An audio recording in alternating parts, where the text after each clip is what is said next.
আসসালামু আলাইকুম। আশা করি সবাই ভালো আছেন। আলহামদুলিল্লাহ আমিও ভালো আছি। তো আজকে আমি আপনাদের সাথে রান্নাবান্নার ব্লগ শেয়ার করতে চলে আসলাম। আমি কি রান্না করলাম সেগুলি আপনাদের সাথে শেয়ার করব এখন। তো আমি বেগুনগুলো ভেজে নিব। তো ভাজার জন্য গোল বেগুনগুলো খুঁজে পাইনি, তাই লম্বা বেগুনগুলো নিয়ে আসছে। তো এখন লম্বা বেগুনগুলো কেটে ধুয়ে নিলাম। তারপরে আমি এখানে বেগুন ভাজার জন্য যে মশলাগুলো লাগে সেগুলো দিয়ে আমি মাখিয়ে নিলাম, যেমন হলুদ গুঁড়া, মরিচের গুঁড়া, একটু জিরার পেস্ট আর লবণ দিয়ে ভালোভাবে মাখিয়ে নিলাম। তারপরে এখানে আমি তেল গরম করে এই বেগুনগুলো একটা একটা করে দিয়ে দিচ্ছিলাম। তো এখানে আমি মোটামুটি সব বেগুনগুলোই দিয়ে দিলাম, আর বাকি যেগুলো আছে সেগুলো পরে ভেজে নিব। তো এই যে আমার বেগুনগুলো ভাজা হয়ে গিয়েছে, যেগুলো ভাজা হয়েছে সেগুলো আমি তুলে তুলে রাখতেছিলাম, আর যেগুলো ভাজা হয়নি সেগুলো আবার ভালোভাবে নাড়াচাড়া করে আমি ভেজে নিচ্ছিলাম বাকিগুলো।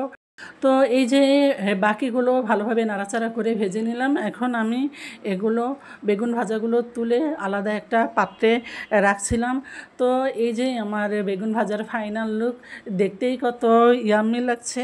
তারপরে আমি এখানে লেয়ার চিকেনগুলো রান্না করব। তো আমি এখন সব মশলা দিয়ে এখানে হাতে মাখিয়ে নিচ্ছিলাম। পরিমাণ মতো হলুদের গুঁড়া, মরিচের গুঁড়া, আদা রসুনের পেস্ট, জিরার পেস্ট, দারচিনি, এলাচ, তেজপাতা, তারপরে হচ্ছে পেঁয়াজ কুচি, তেল, যা যা লাগে সব উপকরণ দিয়ে ভালোভাবে এখানে হাত দিয়ে মাখিয়ে নিচ্ছিলাম।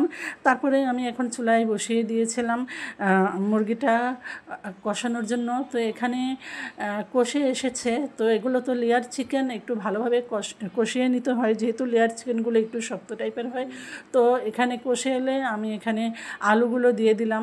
আলু দিয়ে ভালোভাবে নাড়াচাড়া করে এখানে আমি সামান্য একটু গরম পানি দিলাম ভালোভাবে কষানোর জন্য। যেহেতু লেয়ার চিকেন একটু শক্ত, তাই গরম পানি দিয়ে ভালোভাবে কষিয়ে নিয়েছি যেন চিকেনটা একটু নরম হয়। তো আমার কষানো শেষ, ভালোভাবে নাড়াচাড়া করে এখন আমি গরম পানি দিয়ে ঝোল দিচ্ছি। তো গরম পানি দিয়ে ঝোল দিয়ে ভালোভাবে নাড়াচাড়া করে এটাকে আমি আবারও ঢেকে দিয়েছিলাম। তো এই তো হয়ে গিয়েছে আমার চিকেনের ঝোল।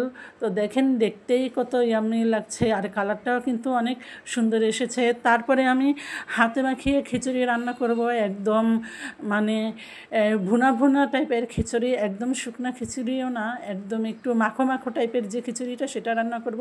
তো আমি আজকে ভাতের চাল দিয়ে খিচুড়ি রান্না করব। ভাতের চাল নিয়েছি, মসুর ডাল নিয়েছি।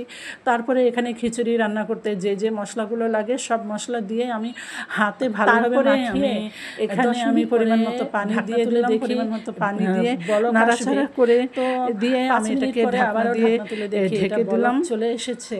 তারপরে আমি আবারও নাড়াচাড়া করে ঢাকনা দিয়ে ঢেকে দিলাম। তো এখানে আমি 10-15 মিনিট পরে ঢাকনা তুলে দেখি আমার পানিটা টেনে এসেছে। আমি ভালোভাবে নাড়াচাড়া করে দিচ্ছি, আর খিচুড়ি থেকে অনেক সুন্দর একটা স্মেল বের হচ্ছে। আমি খিচুড়িতে ঘি দিয়েছিলাম, ঘি দেওয়াতে অনেক সুন্দর একটা স্মেল বের হচ্ছে। তো আমার খিচুড়ি রান্না শেষ। এখন আমার প্রচুর ক্ষুধা লেগেছে, আমি খাবো, তাই প্লেটে খিচুড়ি বেড়ে নিচ্ছিলাম। তারপরে খিচুড়ি বাড়া শেষ হলে আমি এখানে নিয়ে নিলাম হচ্ছে বেগুন ভাজা। বেগুন ভাজা কিন্তু আমার অনেক ভালো লাগে, বিশেষ করে খিচুড়ি দিয়ে খেতে খুবই ভালো লাগে বেগুন ভাজা। এখন আমি খাবারের রিভিউ শেয়ার করব আপনাদের সাথে। আমার রান্নাটা কেমন হলো সেটাই আমি আপনাদের সাথে শেয়ার করব। নিজের রান্নার রিভিউ নিজেই দিব।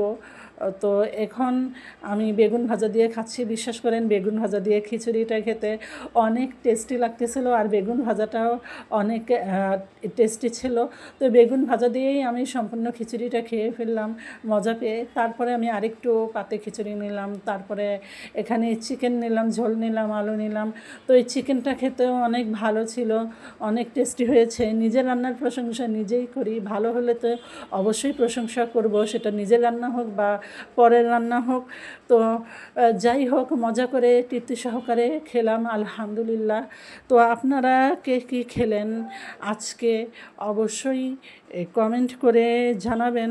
তো আমার আজকের ভিডিওটা যদি ভালো লেগে থাকে অবশ্যই সবাই লাইক, কমেন্ট, শেয়ার করে আমার পাশে থাকবেন। তো আজকে এই পর্যন্তই। সবাই ভালো থাকেন, সুস্থ থাকেন। আল্লাহ হাফিজ। আসসালামু আলাইকুম।